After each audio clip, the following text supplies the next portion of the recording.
Bismillahirrahmanirrahim. Assalamualaikum warahmatullahi wabarakatuh. Waalaikumsalam warahmatullahi wabarakatuh. Waalaikumsalam warahmatullahi wabarakatuh.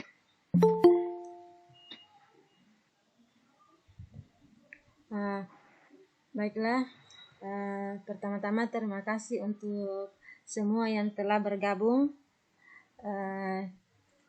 pada presentasi saya malam ini, yaitu diseminasi pemahaman dan penerapan budaya positif di UPT SD Negeri 10 Bontoramba. Perkenalkan, nama saya Sri Wahyuni Rahmi, CGP Angkatan 9 Kabupaten Jenet Pontong.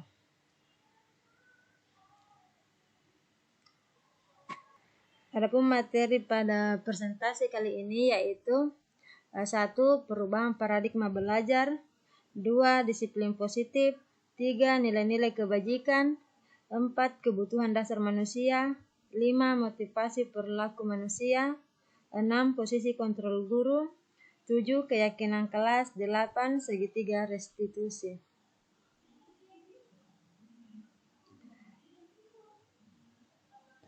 Adapun tujuan pembelajaran kita kali ini yaitu menerapkan budaya positif di lingkungan sekolah yang pertama itu.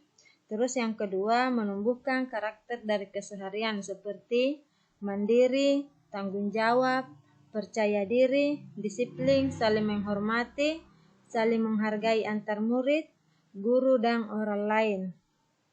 Yang ketiga, mendorong terciptanya budaya kolaborasi. Di sini ada pertanyaan pemantik, yaitu apakah Bapak Ibu sudah mengenal apa itu budaya positif? Siapa tahu ada dari teman-teman sekalian sudah tahu apa itu budaya positif. Bisa diaktifkan mic-nya jika ada yang tahu.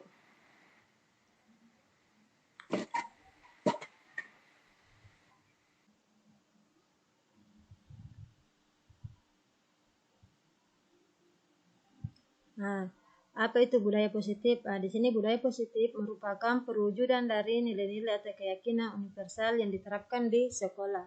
Budaya positif diawali dengan perubahan paradigma tentang teori kontrol. Di sini pembelajaran dengan paradigma baru. Pembelajaran dengan paradigma baru merupakan pembelajaran yang dirancang berdasarkan prinsip pembelajaran berdiferensiasi, sehingga murid belajar sesuai dengan kebutuhannya berdasarkan tahap perkembangan sesuai teori psikologi modern untuk mewujudkan profil pelajar Pancasila. Di sebelah sini ada profil pelajar Pancasila yang sering dikatakan P5. Ada beriman bertakwa kepada Tuhan Yang Maha Esa dan berakhlak mulia, kreatif, bernalar kritis, berkebinekaan global, bergotong royong, dan mandiri. Itu adalah bagian-bagian dari profil pelajar Pancasila. Kemudian disiplin positif.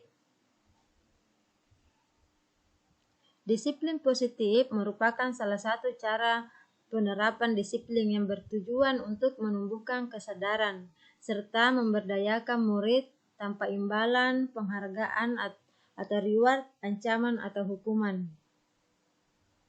Kata disiplin berasal dari disiplina yang artinya belajar.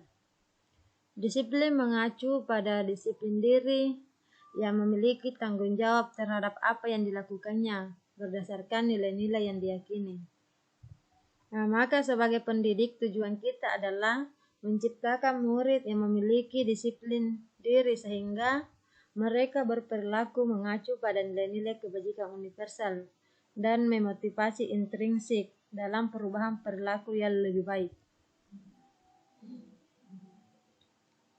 Selanjutnya yaitu nilai-nilai kebajikan. Di sini nilai-nilai kebajikan terdiri atas 3. Nilai-nilai kebajikan yaitu nilai yang disepakati bersama, lepas dari suku bangsa, agama, bahasa, maupun latar belakangnya. Artinya tanpa membeda-bedakan. Contoh nilai kebajikan institusi atau organisasi. Pertama, profil pelajar Pancasila. Yang bagian dari profil pelajar Pancasila yaitu beriman dan bertakwa kepada Tuhan Yang Maha Esa dan berakhlak mulia, berkebinekaan global, gotong royong, mandiri, kreatif, dan bernalar kritis.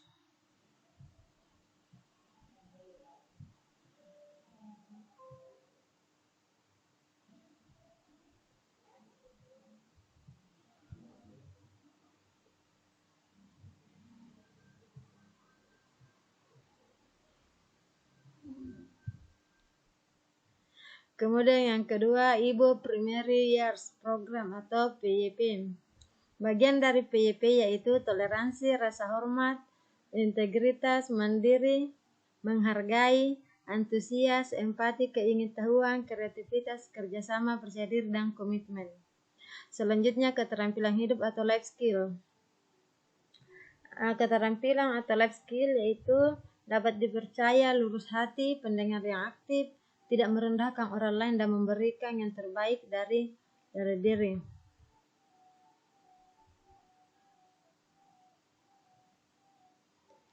Adapun di sini kebutuhan dasar manusia.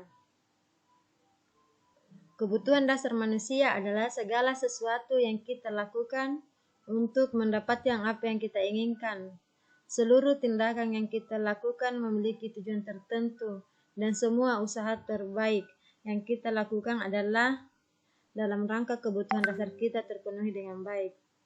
Di sini kebutuhan dasar manusia mungkin Bapak Ibu sudah mengetahui, karena kebutuhan dasar manusia itu seperti yang kita lakukan sehari-hari, dan juga apa yang kita lakukan itu pasti mempunyai tujuan tertentu. Tidak mungkin kita melakukan sesuatu tanpa ada tujuan.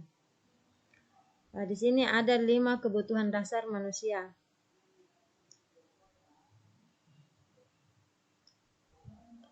Yang pertama yaitu bertahan hidup. Bertahan hidup itu kebutuhan pertama bagi manusia. Semua manusia itu memerlukan yang namanya bertahan hidup. Adapun bagian dari yang bertahan hidup yaitu adapun rasa sayang dan rasa diterima, yaitu rasa diterima, dipedulikan, berbagi, kerjasama, menjadi bagian dari kelompok. Artinya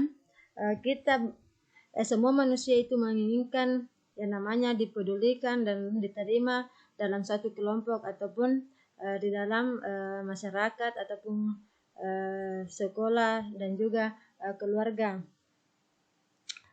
Yang ketiga ada penguasaan. Di sini penguasaan terdiri harga diri, keinginan untuk dianggap, memimpin, berprestasi, diakui dan didengar.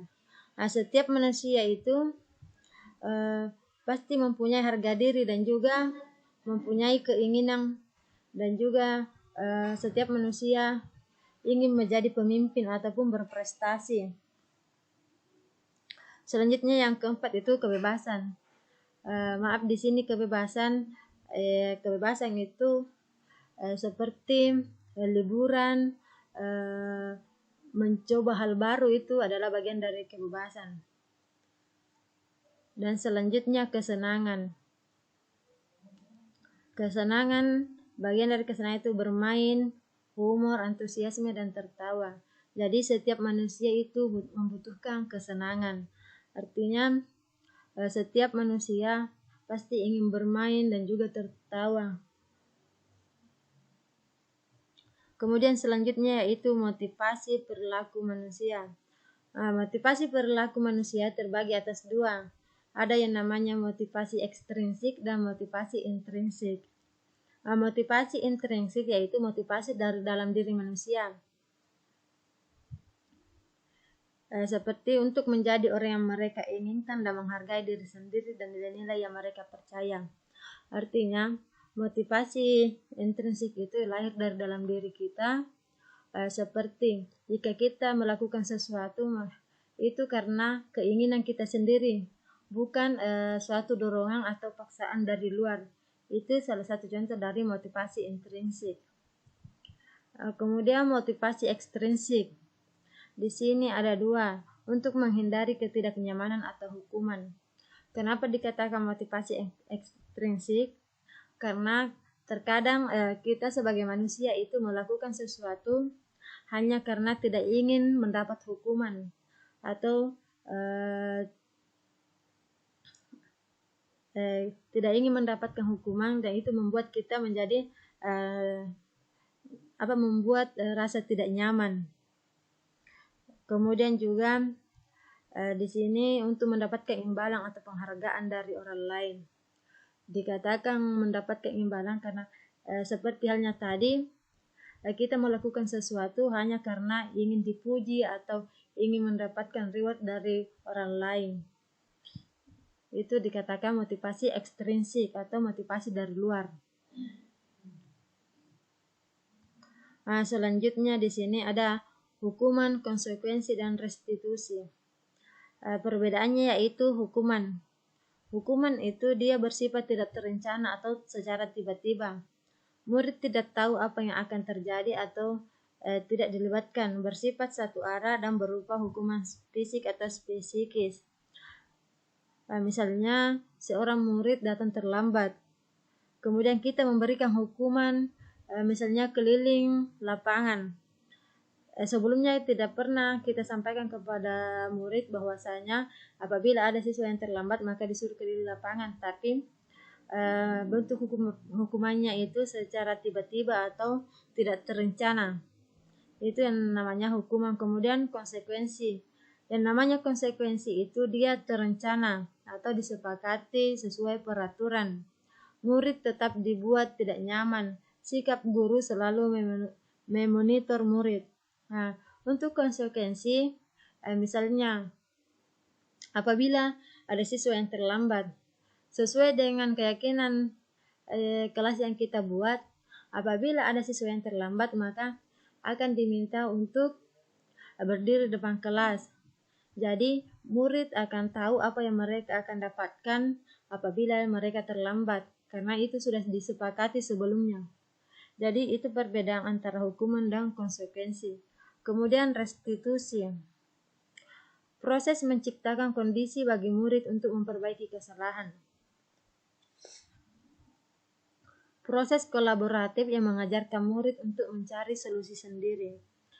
Seperti tadi kasusnya, apabila siswa ada yang terlambat, maka kita tidak menghukum, tetapi kita memberikan arahan atau nasihat-nasihat kepada murid tersebut.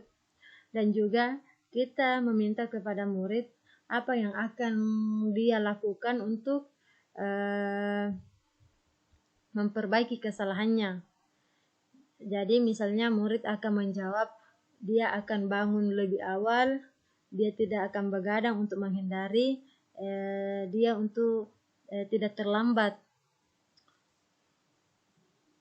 Jadi itu perbedaan antara hukuman, konsekuensi, dan restitusi. Kemudian di sini ada 5 posisi kontrol guru.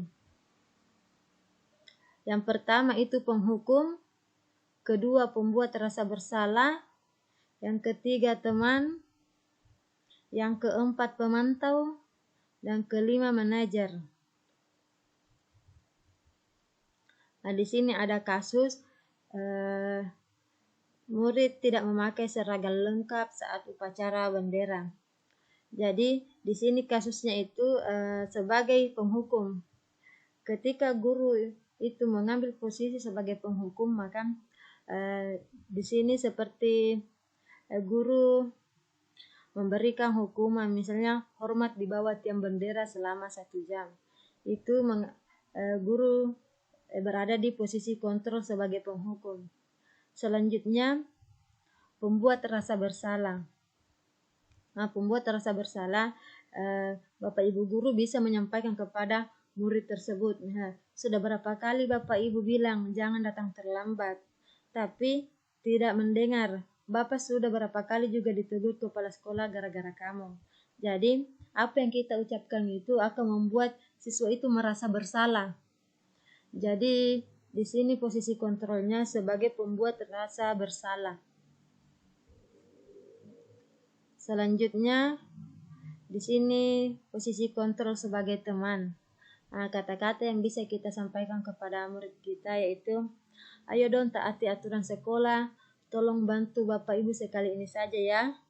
Ya sudah, lain kali jangan lakukan lagi. Jadi kita memposisikan diri kita itu sebagai teman dari siswa.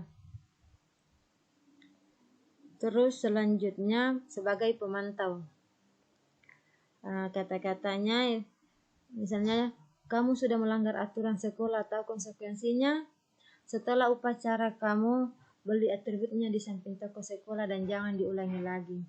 Jadi kita cuma mengontrol atau memantau peserta didik apa yang mereka lakukan, apakah dia melanggar aturan atau bagaimana. Jika dia melanggar aturan, maka kita cuma memberikan nasihat dan juga kita memberi dorong untuk melengkapi apa-apa, memperbaiki apa yang mereka langgar, dan juga kita berikan arahan untuk tidak mengulanginya lagi. Kemudian yang kelima itu sebagai manajer. Kata-kata yang bisa disampaikan kepada murid itu, misalnya, kamu tahu apa kesalahan tak? Jadi kita bertanya kepada siswa apa kesalahan dia, dan juga kita akan bertanya kira-kira bagaimana cara dia untuk memperbaiki kesalahannya, apa yang dia akan lakukan. Jadi yang mereka lakukan itu bukan, atau solusi yang mereka dapatkan itu bukan dari guru tetapi dari dia sendiri. Misalnya siswa itu terlambat, jadi kita di sini murid tidak memakai seragam lengkap. Kita bertanya kepada dia, kamu tahu kan apa? Kamu tahu apa kesalahan kamu? Pasti mereka akan menjawab tidak memakai seragam lengkap saat upacara. Dan mereka akan mengatakan pasti akan memperbaiki kesalahannya, dan mereka sendiri yang mengeluarkan solusinya. Misalnya kita akan bertanya, jadi bagaimana, apa yang kamu akan lakukan untuk memperbaiki kesalahanmu? Pasti mereka akan memakai seragam lengkap saat upacara berikutnya dan tidak mengulangi kesalahan yang sama. Jadi itu sebagai posisi kontrol guru sebagai manajer. Kemudian keyakinan kelas. Di sini ada keyakinan kelas. Mengapa kita menyebutkan keyakinan kelas bukan peraturan kelas? Jawabannya di sini. Keyakinan kelas yaitu merupakan nilai-nilai kebaikan yang disepakati secara universal. Kalau peraturan kelas itu merupakan aturan yang dibuat secara sepihak oleh wali kelas. Jadi keyakinan kelas itu kita membuat keyakinan kelas dengan kesepakatan antara guru dengan murid. Jadi murid juga tetap dilibatkan dalam pembuatan atau perencanaan keyakinan kelas. Kalau peraturan kelas bisa saja hanya guru yang membuat peraturan, kemudian murid harus mengikuti peraturan tersebut. Di sini ada pembentukan keyakinan kelas. Contoh keyakinan kelas. Saya sampaikan dulu. Keyakinan kelas itu bersifat abstrak, berupa pernyataan universal dibuat dalam pernyataan positif, sedikit agar mudah diingat, sesuai kondisi kelas dan sekolah agar mudah diterapkan, dan juga semua warga sekolah atau warga kelas dilibatkan. Contohnya, membuang sampah pada tempatnya. Nilai kebajikannya itu bersih dan sehat.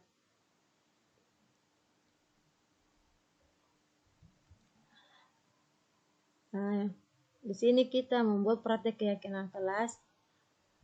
Di sini di slide saya yang sebelumnya itu ada praktek membuat keyakinan kelas, tapi karena terkendala teknis tadi, jadi slide yang saya tampilkan yang kurang, yang sebelumnya saya edit. Kemudian segitiga restitusi. Segitiga restitusi yaitu suatu proses dialog yang dijalankan oleh guru agar dapat menghasilkan murid yang mandiri dan bertanggung jawab. Nah, di sini ada validasi tindakan yang salah, menanyakan keyakinan, dan menstabilkan identitas. Di sini menstabilkan identitas. Berdasarkan prinsip membuat kesalahan adalah bagian dari proses pembelajaran. Jadi, kata-kata yang biasa dikeluarkan untuk mencerminkan itu menstabilkan identitas, misalnya berbuat itu salah wajar. Tidak ada manusia yang sempurna. Bapak Ibu juga pernah melakukan itu. Bapak Ibu tidak mau mencari siapa yang salah, tetapi hanya ingin mencari solusi. Dan aku berhak merasa begitu.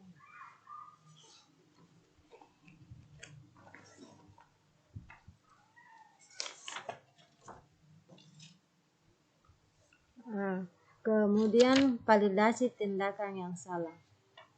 Berdasarkan prinsip setiap perilaku berupaya memenuhi suatu kebutuhan tertentu. Kata-kata yang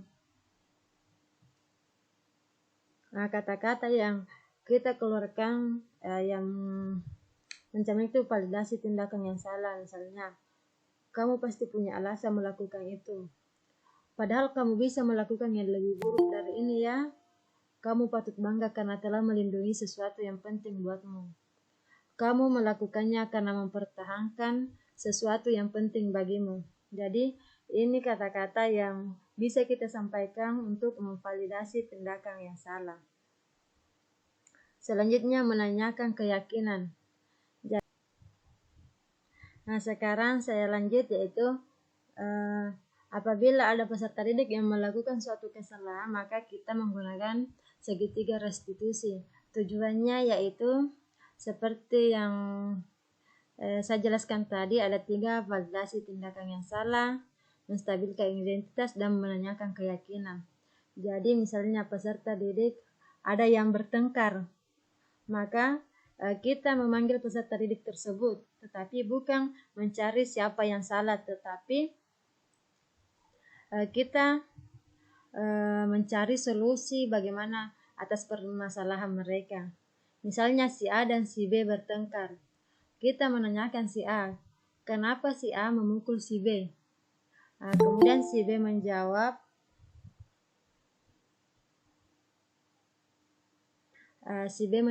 karena si A mengganggu si B.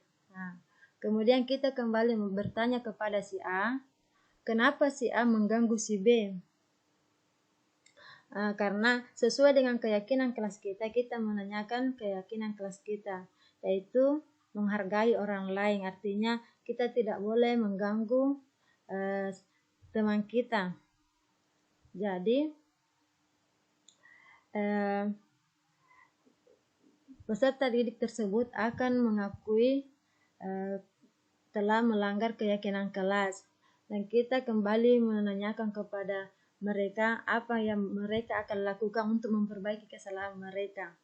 Jadi itu sudah dilakukan segitiga restitusi. Sekarang kita telah sampai pada penutup, yaitu dalam proses penerapan program disiplin positif, hendaknya guru memiliki standar kepribadian, profesional, dan sosial yang baik, di mana guru mampu merefleksikan dirinya dalam posisi kontrol saat ini. Bagaimana perjalanan dirinya sebagai among manajer yang menuntun murid-muridnya menjadi insan yang mandiri, merdeka, dan bertanggung jawab. Sekian dan terima kasih. Saya ucapkan terima kasih kepada Bapak Ibu yang telah hadir pada presentasi saya kali ini. Semoga apa yang saya sampaikan dapat kita terapkan di kelas masing-masing, dan juga semoga memberi manfaat bagi kita semua. Dan saya akhiri dengan ucapan wabillahi taufiq wal hidayat. Assalamualaikum warahmatullahi wabarakatuh. Waalaikumsalam warahmatullahi wabarakatuh. Terima kasih banyak. Bisa bertanya ini guru? Masih ada tahu pertanyaan umpan balik. Iya, usahakan nggak ada sesi tanya-tanya deh. Baiklah, jika ada pertanyaan dari teman-teman, silahkan. Guru Supriyadi, silahkan Guru. Ya, izin bertanya Guru, terima kasih banyak atas kesempatan yang telah diberikan kepada saya. Jujur di materi ini sebenarnya materi yang luar biasa menurut saya. Cuma saya ingin bertanya sama Guru sendiri, bagaimana perasaan Ibu Guru setelah melaksanakan atau menerapkan 3 model atau segitiga restitusi ini. Cuma saya mau bertanya perasaan bagaimana setelah Ibu Guru melalui proses segitiga restitusi ini. Terima kasih Guru. Terima kasih banyak Guru Supriyadi atas pertanyaannya. Perasaan saya setelah melakukan praktek segitiga restitusi yaitu saya lebih dapat memahami apa-apa atau bagaimana cara kita yang seharusnya memperlakukan siswa kita apabila salah satu dari siswa kita melakukan pelanggaran atau melanggar keyakinan kelas kita. Jadi seperti pada diri kita, apabila kita melakukan kesalahan maka kita tidak ingin disalahkan ataupun dikucilkan, tetapi kita butuh dorongan atau semangat dari orang-orang sekitar. Jadi seperti itu juga yang diharapkan peserta didik kita jika melakukan suatu kesalahan. Mungkin seperti itu Guru. Ya, terima kasih Guru. Mungkin dari segi jawabannya Ibu Guru Wahyuni, soalnya luar biasa Guru. Jujur saya juga merasa beruntung sekali setelah menerapkan segitiga restitusi ini. Karena kenapa? Sebelum dan sesudahnya, pokoknya banyak sekali perbedaannya Guru. Yang awalnya sebelum kita mempelajari yang segitiga restitusi ini, biasanya kita langsung menghukum peserta didik tanpa meminta pertanggungjawabannya, tanpa meminta apa alasannya dia berbuat demikian. Kita silangsungami. Tapi setelah kita mempelajari atau menerapkan segitiga restitusi ini, ternyata kebiasaan-kebiasaan kita yang kemarin-kemarin itu ternyata salah ya. Dan alhamdulillah ternyata dengan adanya kegiatan program pendidikan guru penggerak ini, semuanya itu kita bisa belajar lagi lebih bagus lagi Guru. Cuma mungkin gitu Guru. Terima kasih Guru. Terima kasih banyak Guru Supriyadi atas masukannya. Siapa tahu ada lagi dari teman yang lain yang ingin bertanya atau menanggapi. Silahkan. Paradigma baru pembelajaran. Iya, paradigma perubahan kan? Iya, paradigma perubahan. Baik, kalau saya tidak akan bertanya di sini, tapi saya cuma memberikan suatu pernyataan bahwa pada pembelajaran kita kali ini di CGP sangat memberikan sesuatu yang luar biasa buat kita sebagai pendidik, terutama yang 5 posisi kontrol kita sebagai pendidik yang selama ini mungkin kita yang mungkin kita selama ini posisi kontrol tak sebagai penghukum.